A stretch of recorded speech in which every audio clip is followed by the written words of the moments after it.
Asian markets retreated on Friday at the end of a broadly positive week, with traders turning their attention to a Group of Seven summit that could see world leaders clash with Donald Trump over his latest tariff provocations. While there remain concerns about a possible trade war and other geopolitical issues, equities have enjoyed a positive run since last Friday's strong U.S. jobs report that fueled optimism in the global outlook.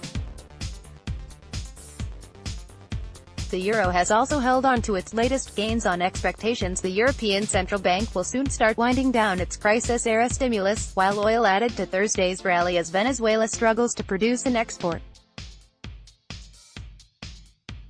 Japan's Nikkei ended the morning session 0.1% down, while Hong Kong lost 1% after a six-day run. Shanghai slipped 0.9% ahead of key Chinese trade data, Sydney lost 0.1%, Singapore was down 0.5% and Seoul dropped 0.7%. Taipei, Manila and Jakarta were also down. As leaders arrive in Quebec for the G7 meeting, there is talk that Trump could expect some harsh words after he imposed tariffs on steel and aluminum from Canada, Mexico and the European Union. Move has led to retaliatory measures and sparked fears of a global trade war. Tense talks. Usually, the G7 summit is a non-event for markets, but with all the focus on escalating trade tensions amongst long-standing allies, there's a good reason for investors to be chary, as this meeting is unlikely to follow an orderly arrangement of discussion, said Stephen Innes, head of Asia-Pacific Trade at OANDA. Even more so as Canada and Mexico have retaliated against a range of U.S. exports and the EU has promised to do so as well. Canadian Prime Minister Justin Trudeau and German Chancellor Angela Merkel have said they expect tense discussions, while France's Emmanuel Macron said governments should not be shy about making deals without Washington.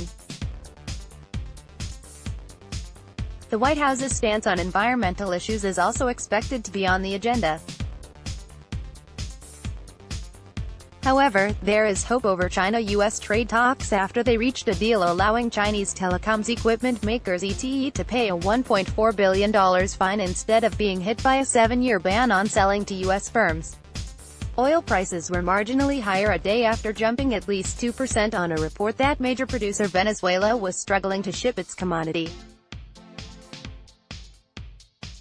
Also providing support were signs of cracks in oil cartel OPEC, with some members not as keen as Kingpin Saudi Arabia to end an output cap that has been in place with Russia for 2 years. While oil prices may have seen their near-term peaks, it's highly unlikely prices will collapse, but rather OPEC, through gradual supply increases, will guide prices low enough so U.S. consumers will not feel the pinch, yet remain high enough to benefit the industry going forward, Innes added.